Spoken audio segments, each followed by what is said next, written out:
Malcolm se convirtió en una de las formas más bajas en las que puede convertirse el ser humano, según su propio testimonio recogido en su biografía.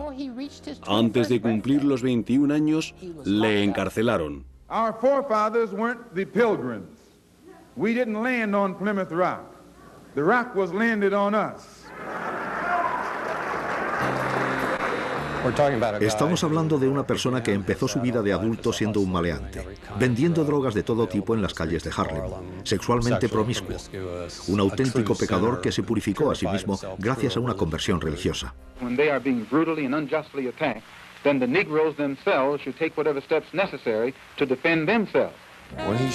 Cuando hablaba, no se andaba con rodeos. Iba al grano. Golpeaba con la verdad, como si alguien te golpeara con algo y te abriera la cabeza en dos.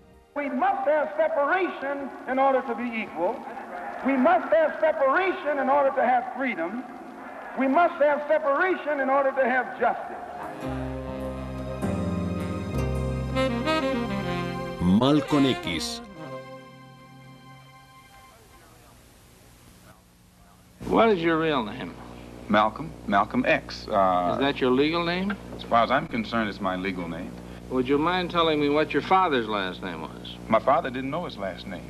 The last name of my forefathers was taken from them when they were brought to America and made slaves. And then the name of the slave master was given, which we refuse. We reject that name today. You mean you won't even tell me what your father's supposed last name was or gifted last name was? I never acknowledge it whatsoever. Si bien no aceptaría nunca su apellido, nació con el nombre de Malcolm Little el 19 de mayo de 1925 en Omaha, Nebraska. Era el cuarto hijo de Louis y Earl Little. Earl era de Georgia y Louis de Grenada. Earl, pastor baptista, trabajaba en la construcción para alimentar a su familia. La infancia de Malcolm estuvo fuertemente influenciada por la relación de sus padres con el movimiento separatista negro de Marcus Garvey. Garvey predicaba que para sobrevivir los negros debían formar su propia nación, independiente de los Estados Unidos y separarse de los blancos. El movimiento de Garvey representaba principalmente a los negros no profesionales, como abogados o médicos, o al menos no eran estos quienes predominaban. Se acercaron a los negros, pertenecientes sobre todo a la comunidad afroamericana. En aquella época, el Ku Klux Klan tenía poder en el norte. En Omaha, el clan amenazó a los Little antes de que Malcolm naciera, ya que eran seguidores de Garvey. En lugar de enfrentarse a ellos, durante los 3 años siguientes, Earl trasladó a su familia de un sitio a otro, primero a Milwaukee, luego a Indiana, hasta llegar a Lansing, Michigan, en 1928. Por aquel entonces, Earl y Louis tenían 4 hijos y una hija. A pesar de las amenazas, Earl Little siguió apoyando a Garvey. Aunque no tenía una iglesia fija, era un predicador. Así, viajó por todas partes, impulsando la doctrina de Marcus Garvey, doctrina separatista, al mismo tiempo que intentaba alabar al Señor y al Salvador Jesucristo. Para él, ambas acciones eran compatibles. Malcolm acompañaba a su padre, quien hablaba en las iglesias de Garvey y de Jesucristo. A Malcolm le gustaba Garvey, si bien no le gustaba mucho hablar de Jesucristo. En aquella época, mudarse al industrializado Medio Oeste fue una gran idea, ya que Earl pudo encontrar trabajo, al tiempo que Louis se dedicaba de lleno a cuidar a su familia. A veces Malcolm se peleaba con sus hermanos por conseguir la atención de sus padres. La vida no era fácil para Malcolm y su familia, pero gracias al trabajo y a las plegarias de su padre, la comida no faltaba. Pero entonces, la depresión cambió todo. En Lansing, en Detroit, en los grandes rápidos y en sitios así, fueron muchos los afroamericanos que perdieron su trabajo. La opción era, si eres negro, eres pobre. En 1929, la casa de los Little ardió completamente. El padre de Malcolm creyó que fue obra del Ku Klux Klan, pero no hubo pruebas. Earl Little construyó una nueva casa, una choza de alquitrán, sin agua corriente ni baño. Earl encomendó a cada hijo una tarea doméstica, bien en el jardín, bien en la casa. Era un padre severo que pegaba a sus hijos si estos no obedecían sus reglas.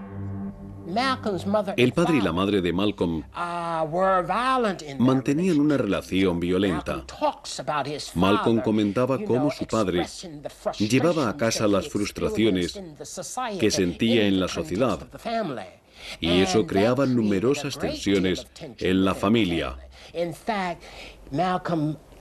De hecho, Malcolm aseguraba que fue una pelea entre su padre y su madre lo que le llevó a este a salir de casa el día que le mataron.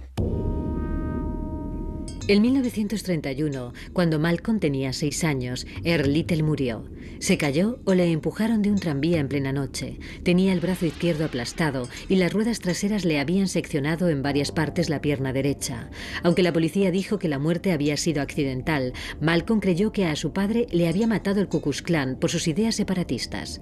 Pero Malcolm nunca habló en público sobre la muerte de su padre. Esta experiencia dejó a la familia desamparada.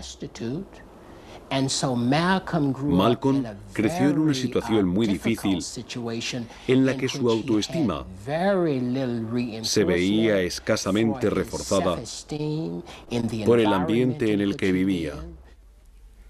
En los años 30, ninguno de los 7 hijos tenía suficiente para comer. Muchas veces su única comida era un poco de pan duro con cebollas y hojas de diente de león.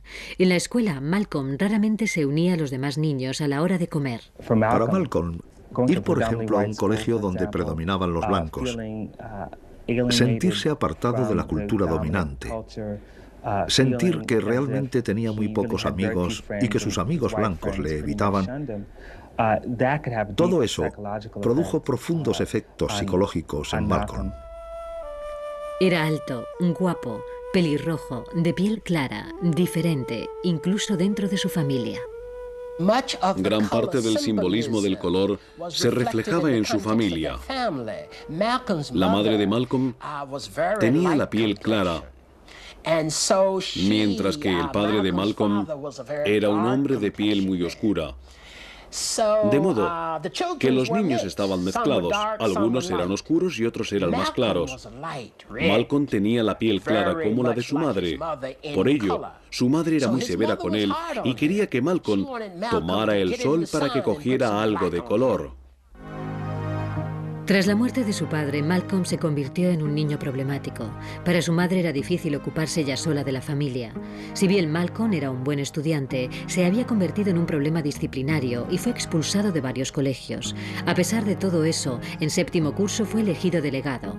Años más tarde, Malcolm se daría cuenta de que aquella fue su primera experiencia con el tokenismo.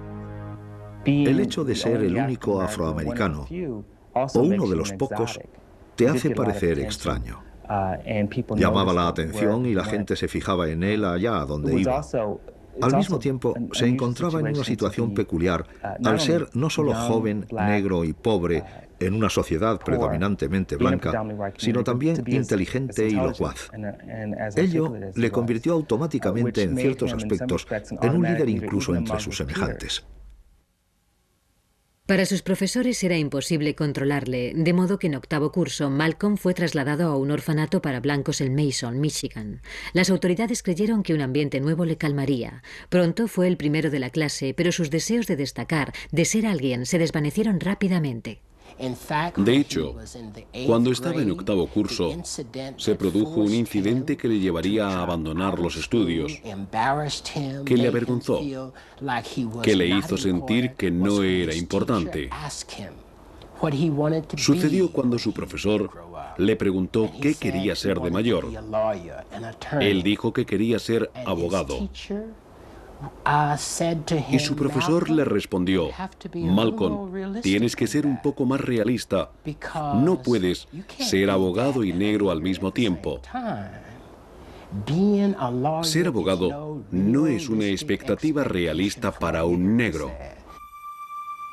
Malcolm se desanimó y abandonó la escuela.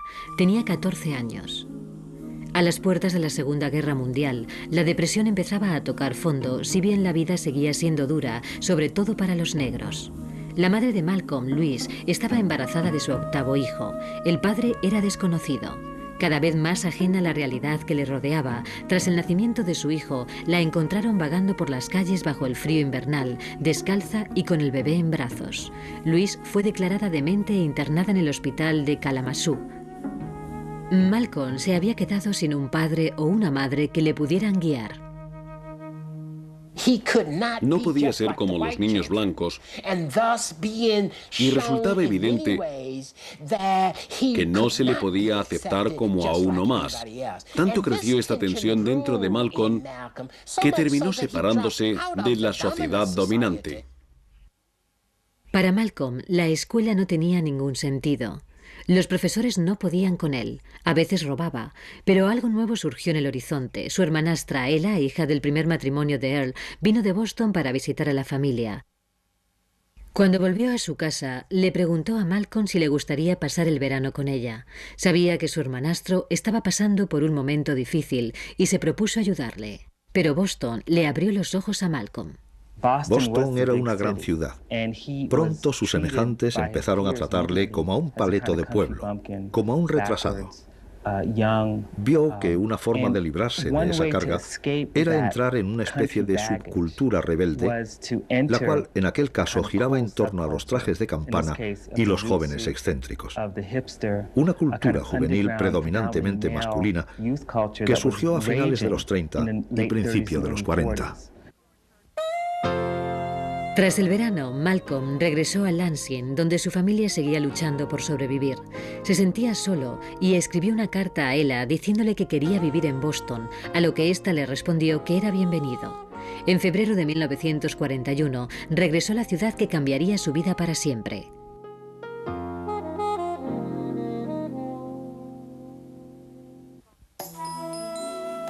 Tras la muerte de su padre, la reclusión de su madre en un hospital psiquiátrico y su aislamiento cada vez mayor como uno de los pocos negros de East Lansing, el joven Malcolm, de 15 años, estaba ansioso por regresar al barrio de Rosebury, en Boston, en el cual los negros eran mayoría. Una vez allí, dio a su hermana Ella más problemas de los que podía tratar. Literalmente, Ella salía a la calle a buscarle. Pues cuando llegó a Boston era un chico de pueblo. Naturalmente tenía que escabullirse, ya que en esa época muchos de sus familiares vivían en Boston. Estaba fascinado y quería ver mundo. Malcolm quería ser como los negros de las salas de baile. Quería ser como los negros que no se avergonzaban de quiénes eran y que vivían en otro mundo. Quería ser parte de él. La gente iba a sitios como la sala Roseland, abarrotada de gente joven, donde los hombres vestían sus trajes anchos y las mujeres se identificaban con la cultura de los jóvenes extraviados. Malcolm se compró un traje de campana de vivos colores. Después tomó la dolorosa decisión de raparse el pelo a la moda y alisárselo, para lo cual usaba lejía, patatas y huevos. Empezaba una nueva vida. A pesar de que Ella quería que fuera abogado, que tuviera un oficio, Malcolm tenía unas ideas bien distintas. Tras años de forastero, por fin Malcolm había encontrado su sitio. Le aceptaron porque era locuaz. Le aceptaron porque acabó siendo un gran bailarín. Tenía estilo. Podía ponerse un traje y parecer otra persona. Una persona totalmente distinta. Olvidarse de su pasado y adentrarse en un mundo nuevo. Parte de ese mundo era la sala de billar, lugar sagrado y punto de encuentro de maleantes, jóvenes excéntricos, estafadores y delincuentes de poca monta. Jugaba al billar en esta sala todos los días y en esa época, en Rosebury, Malcolm tenía fama de ser uno de los hombres que mejor vestían de la ciudad, con su famoso traje de campana. Se había quedado a un lado viendo cómo los demás jugaban. Un día, en la sala de billar, Jarvis hizo una jugada magnífica y en la euforia perdió el reloj. Miré a Malcolm y le dije, no lo habrás visto, ¿verdad? Pues era un recién llegado. Sonrió maliciosamente. Me acerqué a él, le agarré y me preparé para golpearle. En ese momento, alguien me agarró el brazo y me dijo, no, él no ha cogido tu reloj. Ha sido otra persona, pero ya se ha ido. Entonces tuve que pedirle disculpas. Le recompuse la camisa y le dije, tío, lo siento, te he juzgado mal, etcétera, etcétera. Ese fue el principio de nuestra amistad. A pesar de sus trajes extravagantes, para sobrevivir, Malcolm tuvo que trabajar en lo que él llamaba trabajos de esclavos, trabajos humildes destinados a los negros. Trabajó como mozo de cocina en el tren de New Haven, sirviendo mesas y barriendo suelos. En clubes donde conoció a grandes artistas, Malcolm limpiaba zapatos. Estos trabajos le ofrecían dinero para comer, dejándole tiempo para perfeccionar sus habilidades de pequeño delincuente. En mi opinión, Malcolm era un auténtico profesional del timo. Era listo y aprendió estas cosas en la escuela de la calle, viviendo en las calles y rodeándose de maleantes. Podías encontrarte con él por la calle, como ya he dicho muchas veces, sin un duro, sacarte tus últimos $2 y tú se los dabas tan tranquilo. El hecho de trabajar en el tren le permitió viajar gratis y a menudo entre Boston y Harlem, Nueva York. Harlem era entonces la capital no solo de la cultura de los jóvenes excéntricos, sino también del mundo negro. Para Malcolm, ir a Harlem era como para muchos afroamericanos. Era, sin lugar a dudas, el lugar más apasionante en que se podía estar. Malcolm, que ya pertenecía a la subcultura de Boston, pasó a formar parte de la próspera economía sumergida de Harlem. Se convirtió en un chulo que proporcionaba prostitutas negras a hombres blancos.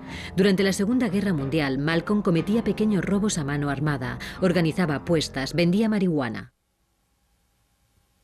Frecuentaba los clubes de jazz, era traficante de poca monta y consumía toda la droga que encontraba. Los clubes donde se tocaba jazz eran lugares de intercambio para traficantes y consumidores de drogas. En definitiva, el mundo que rodeaba a Malcolm estaba infectado de drogas, de modo que le resultó difícil escapar de esa posibilidad. Pese a la atracción de Harlem, Malcolm siempre volvía a Boston, a Roxbury, donde era admirado por sus ropas llamativas y por su carismática personalidad. Era una especie de Romeo. Todas las chicas iban detrás de él. Era ese tipo de persona que cuando iba por la calle llamaba la atención. Con su pelo pelirrojo y su traje de campana enamoraba a todas las chicas. En las Navidades de 1945, Malcolm, en continua búsqueda de nuevos retos, salió de juerga en Cambridge con la intención de cometer un robo. Le acompañaban Jarvis y otras 3 chicas blancas, una de ellas la novia de Malcolm. Salimos a robar durante 2 semanas por diversión. Alguien del grupo dijo, venga, vamos a robar a la casa de alguien para divertirnos, para hacer algo arriesgado. Naturalmente, no lo hacíamos por dinero. Nos ganábamos la vida y teníamos nuestros propios derechos. Sería solo para divertirnos durante 2 semanas y después lo dejaríamos. Días más tarde, le detuvieron cuando intentaba recuperar un reloj que había empeñado. El grupo fue capturado, acusado y procesado en 1946. Malcolm y Jarvis no pudieron pagar la fianza y se les mantuvo en una jaula dentro de la sala del tribunal. Jarvis declaró que a los detectives y al fiscal les molestaba que chicas blancas se relacionaran con hombres negros.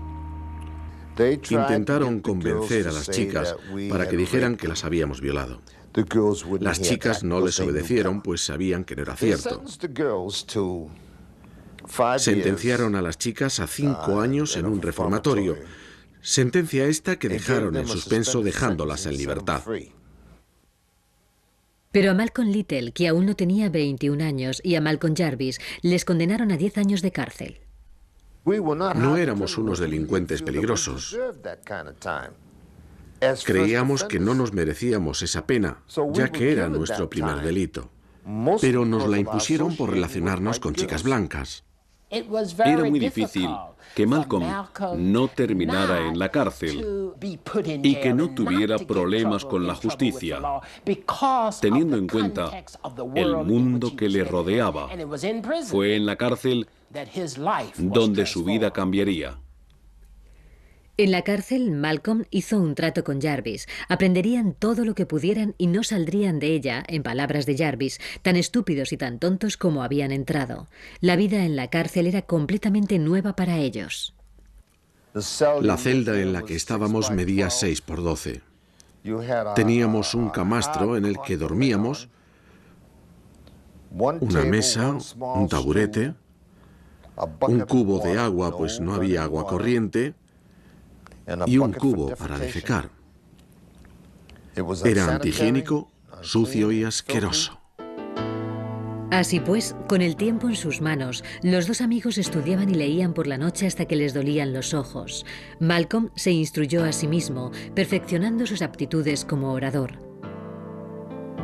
Durante el tiempo que pasó en la cárcel, Wilfred y Filbert, hermanos de Malcolm, se hicieron miembros de la Nación del Islam, un pequeño movimiento separatista negro de Detroit dirigido por Elijah Mohammed, antiguo seguidor de Marcus Garvey. Sus hermanos le instaron para que se convirtiera, diciéndole que habían encontrado una religión, una forma de vida que les ofrecía la supervivencia. Al principio Malcolm se resistía, después cedió. Su vida cambió. Para él, el cristianismo era la religión del hombre blanco, la religión de la gente negra que quería ser como la gente blanca. En cambio, en la religión musulmana negra, la Nación del Islam encontró una religión que reforzaba su identidad como negro y que le permitía valorarse a sí mismo como negro.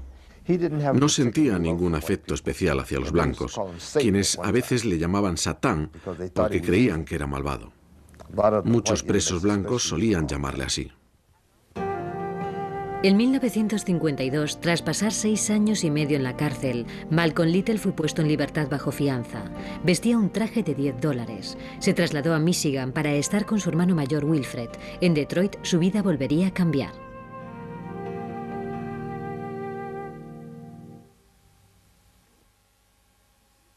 Tras pasar 6 años y medio en la cárcel, Malcolm Little fue puesto en libertad en agosto de 1952. Se fue a Detroit, donde su hermano Wilfred le encontró un trabajo en la construcción e ingresó en la Nación del Islam. Trabajó mucho para que se le aceptara, para conseguir su X, su nuevo apellido, para su nueva vida como musulmán negro, que sustituiría el apellido de esclavo impuesto a sus antepasados. Malcolm pronto fue a Chicago, sede de la Nación del Islam, donde conoció a Elijah Mohammed y se convirtió oficialmente en Malcolm X. Su conversión religiosa era total. Fue un cambio radical, un giro completo. Una vida totalmente nueva, en la que el Malcolm delincuente se convertía en pastor de la religión del Islam. Cuando Malcolm salió de la cárcel, la Nación del Islam era una pequeña secta solitaria con unos 400 fieles. Malcolm dijo a Mohammed: tienes que llevar este mensaje a una audiencia mucho mayor. Así fue como se convirtió en reclutador. Como él mismo decía, salía a pescar a gente para que se uniera a la Nación del Islam.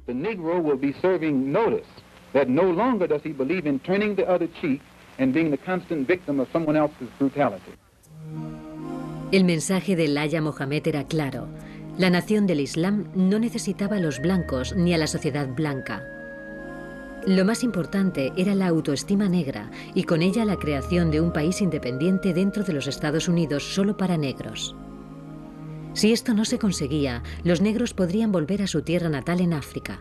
We are African and we happen to be in America. We're not American. We are people who formerly were Africans who were kidnapped and brought to America. Our forefathers weren't the Pilgrims. We didn't land on Plymouth Rock. The rock was landed on us. El mensaje era siempre el mismo. Esta es una sociedad racista. Los blancos no os van a salvar. Olvidaos del movimiento por los derechos civiles. Olvidaos de las leyes sobre los derechos civiles. You will never get real freedom and recognition between black and white people in this country without destroying the country. Era un mensaje aterrador para los norteamericanos blancos y demasiado extremista para la mayoría de los norteamericanos negros, quienes veían cómo el movimiento por los derechos civiles empezaba a dar sus frutos. En 1954, en el caso Brown contra el Consejo de Educación, el Tribunal Supremo sentenció que las escuelas públicas debían acoger a niños negros. En 1955, Rosa Parks protagonizó un boicot en un autobús de Montgomery al negarse a ocupar los asientos traseros del autobús. Martin Luther King Jr., de 26 años, empezaba su carrera como líder en la lucha por la integración. The Negro citizens of Montgomery, Alabama will return to the buses on a non-segregated basis. Mientras tanto, la Nación del Islam luchaba por conseguir credibilidad.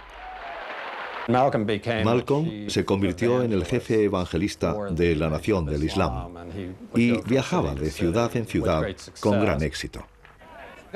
Como recompensa, Elijah nombró a Malcolm jefe del Templo 7 de Nueva York y pasó a ser el portavoz nacional de la Nación del Islam. Se le consideraba como el número 2 de la Nación del Islam.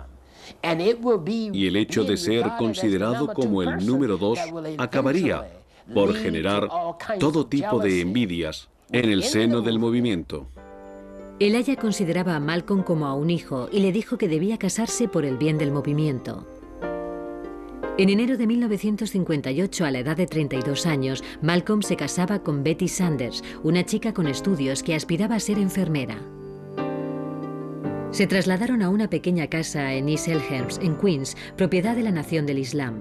En noviembre de ese mismo año nació Atala, la primera de sus 6 hijas. Malcolm era un padre atento, un buen marido, pero casi nunca estaba en casa. Lo primero era su trabajo de misionero y su mensaje. Los negros llevaban siglos privados de su libertad.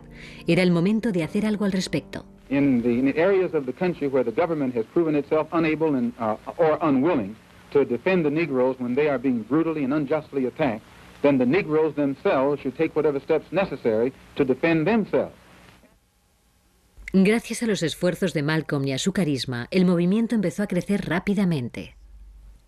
Para Malcolm resultaba fácil controlar a los demás. Era como John Wayne.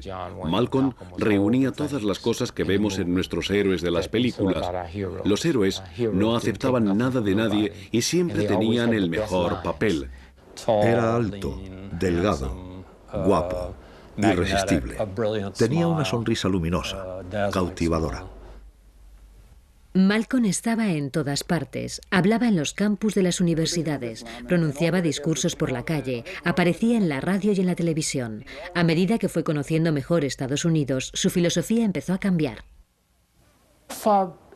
Para Elijah Muhammad, el movimiento era estrictamente religioso. Alá se encargaría de castigar al demonio blanco. En cambio, Malcolm no quería depender de Dios. Fue el inicio de la ruptura entre Malcolm y la Nación del Islam.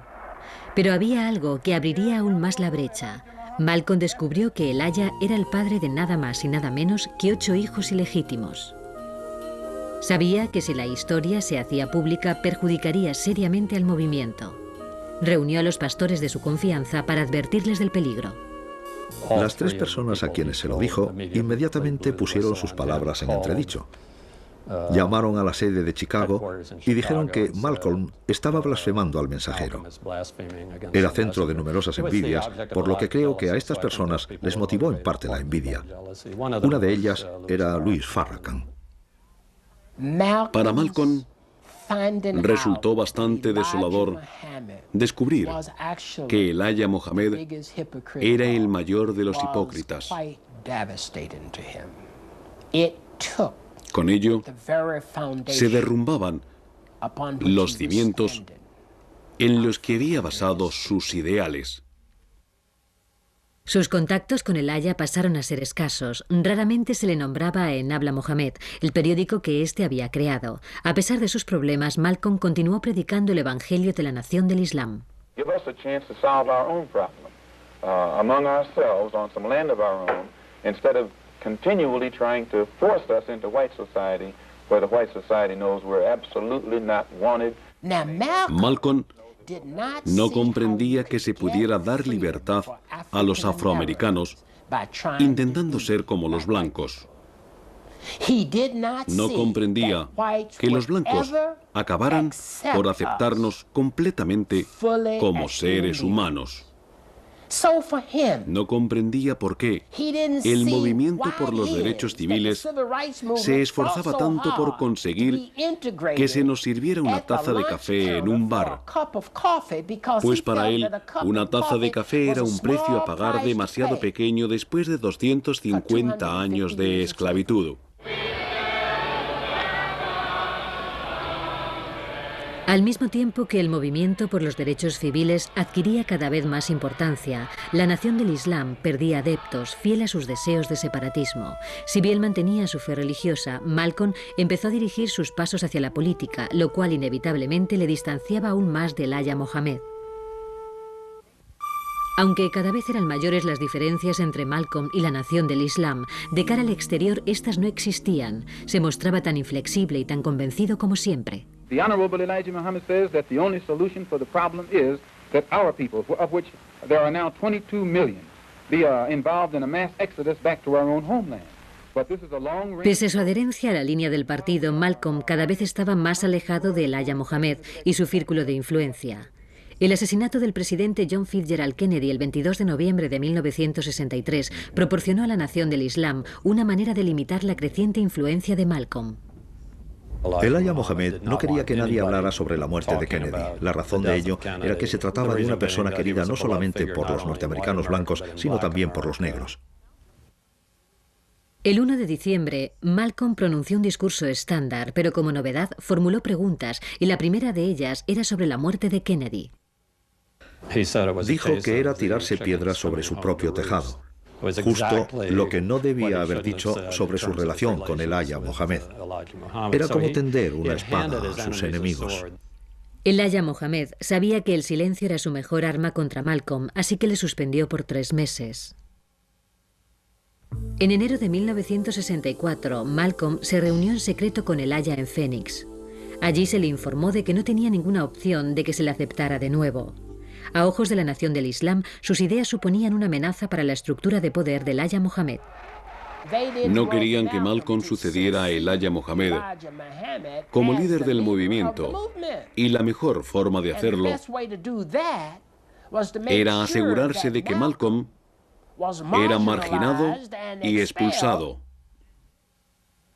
Y aún peor, Malcolm empezó a recibir amenazas de muerte por teléfono, por carta y en la calle. En marzo de 1964, después de 3 meses de silencio y de una larga meditación, Malcolm abandonó la nación del Islam para formar su propia organización, la Mezquita Musulmana SL. Quería incorporar el movimiento por los derechos civiles y así ampliar su campo de acción, darle un carácter más político, infundir en él cierta agresividad. Malcolm llevó su mensaje a todos los rincones con renovada energía. En Washington, durante una conferencia sobre derechos civiles, coincidió casualmente con Martin Luther King. Ambos hombres únicamente se saludaron. En abril, pronunció un importante discurso en el que definía su nuevo activismo. The ballot is as powerful as the bullet. At least they're both important. And if you don't use the ballot, you're going to have to use the bullet. La nación del Islam, en su deseo por librarse de Malcolm, emitió una orden de desahucio por la que Betty y sus 3 hijas debían abandonar su casa. Malcolm y su familia no lo hicieron. Poco después, su misión evangelizadora le llevó a aprovechar la oportunidad, única en la vida, de peregrinar a la Meca. Este viaje le cambiaría radicalmente. I didn't see any racism. I didn't see any conflict between the people over there because of the colors of their skin or the differences in color of skin. Muchos en Estados Unidos querían creer que Malcolm había abandonado sus ideas extremistas. Lo que la mayoría de los blancos quería era que Malcolm actuara como si el racismo hubiese desaparecido y por lo tanto como si le gustaran todos los blancos. Y Malcolm no podía decir eso. En 1964, Malcolm fundó la Organización de la Unidad Afroamericana, creada para llegar a los negros de todo el mundo como ejemplo de hermandad. A diferencia de otros líderes de la época, Malcolm X tenía una política exterior. Cuando viajó a África, le trataron casi como si fuera el secretario de Estado, tanto de los negros norteamericanos como del resto del mundo. Pero para el gobierno norteamericano, Malcolm era un revolucionario. Malcolm era un hombre perseguido. Agentes del gobierno norteamericano, tanto en el Departamento de Estado como en la CIA, controlaron todos sus movimientos en África. Cuando regresó a casa, el ambiente era bastante tenso. Frecuentemente aparecían en el periódico de la Nación del Islam, Habla Mohammed, artículos difamatorios contra él. El más famoso lo escribió Louis Farrakhan, en aquel entonces Louis X, quien había sido protegido de Malcolm. El propio Malcolm lo describió como una sentencia de muerte. Durante diciembre de 1964 y enero de 1965, las amenazas se sucedieron, llegando incluso a atentar contra su vida en varias ocasiones, atentados asumidos por personas inspiradas en la Nación del Islam. Le dije, si en algún momento piensas que estos hermanos no van a intentar acabar contigo, estás equivocado. Yo creo que sabía que le perseguían y que sus días estaban contados. El 14 de febrero de 1965, a primera hora de la mañana, su casa fue incendiada y destruida. Fue una auténtica suerte que él y su familia, 4 niños pequeños y su esposa embarazada de gemelos, no murieran. Realmente creo que Malcolm no quería morir. Quiero decir, sabía que le iban a matar. Sabía que le iban a matar. Malcolm mudó a su familia y prosiguió con su misión, pronunciando discursos en Detroit y Nueva York. Durante la semana posterior al incendio, los observadores le notaron muy tenso. El sábado 20 de febrero, el día anterior a su discurso en el auditorio Audubon de Harlem, se registró en el Hilton de Manhattan. Creo que le divertía el lujo. Solía bromear al respecto. Decía, ahora sé lo que los blancos nos han estado escondiendo durante estos años. A pesar de mantenerse oculto, las amenazas a su casa y al hotel no cesaron. El domingo por la mañana, Malcolm llamó a Dick Gregory a Chicago para preguntarle si vendría al discurso. Malcolm parecía triste. Sabía que algo iba a pasar. Entonces le dije, te quiero y me gustaría verte para saludarte. Pero él sabía que no sería así. Antes del discurso, Malcolm estuvo organizando un viaje al sur para finales de semana. Yo estaba entre bastidores, hablando con él. Recuerdo que por primera vez pensé que parecía acosado. Estaba de pie delante del atril. Era la forma habitual de dar la bienvenida. Oí que decía, Salam Aleikum. Alguien se levantó y dijo, negro, saca las manos de mis bolsillos. Lo próximo que oí fueron los disparos. En ese momento me levanté y salí corriendo hacia el auditorio. Era como una ráfaga de disparos. La primera ráfaga acabó con él. Le acribilló el pecho. Oía gente gritando y cayéndose al suelo. Yo también me caí. Aparecieron otros 2 tipos, uno con una Luger y el otro creo que con una 45, y dispararon contra su cuerpo sin vida, inerte. Me quedé tumbado en el suelo hasta que cesaron los disparos. Me levanté y salí corriendo hacia el escenario. Allí estaba él, tumbado. Le habían desabrochado la camisa y se podían ver los impactos de bala en el cuerpo. El 21 de febrero de 1965, 3 hombres, todos ellos miembros de la Nación del Islam, asesinaron a Malcolm X a los 39 años de edad. He died for what he believed in. He believed with his whole heart, soul and mind in the struggle of the Afro-Americans in this country. Una semana después, miles de personas asistían a los funerales de Malcolm X en Harlem. La gente estaba aturdida por su muerte. La América negra había perdido a un líder poderoso.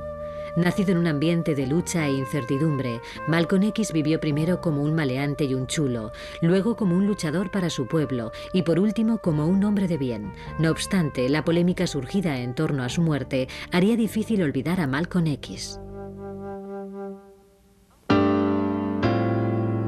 Malcolm X fue enterrado en Hartsdale, Nueva York, el 22 de febrero de 1965.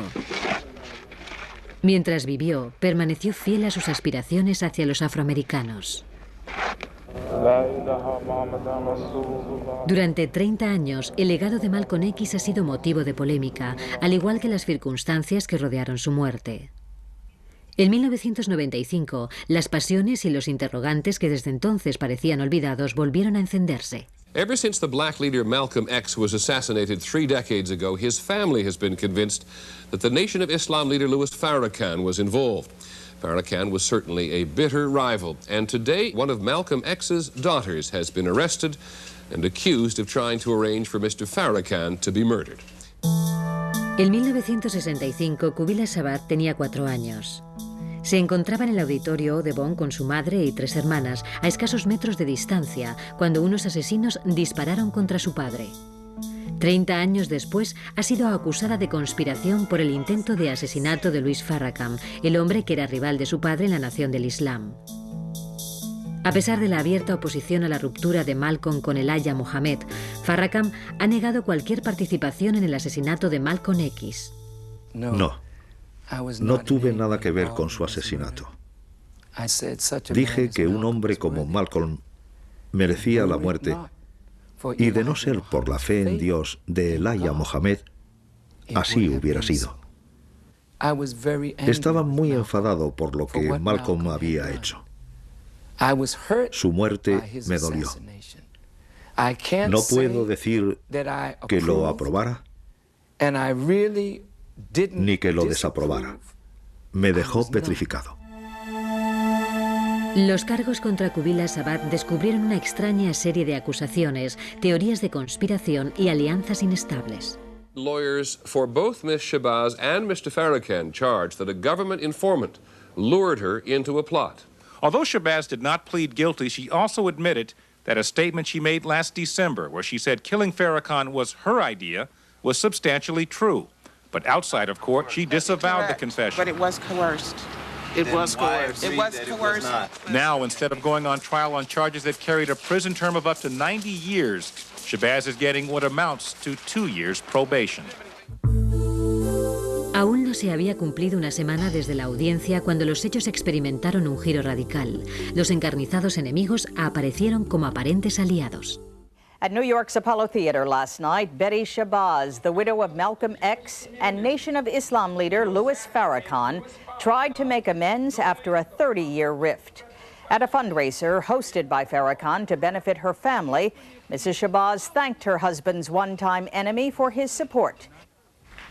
No es una tregua fácil, pero de nuevo es una muestra más de la huella que dejó Malcolm X, el hecho de que después de 30 años su muerte y su legado sigan provocando fuertes emociones. ¿Qué fue lo que dejó? No dejó edificios. Yo digo que dejó una nueva mentalidad y eso es lo que queda en el tiempo. En el movimiento era un general severo y la gente le quería por eso. La gente seguirá queriéndole durante mucho, mucho tiempo por su moralidad y su integridad. Su único objetivo era enseñar a la gente de este mundo a vencer al racismo allá donde surja.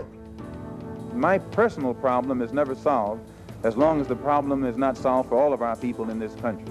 So I remain Malcolm X as long as there is a need to protest and struggle and fight against the injustices that our people are involved in this country.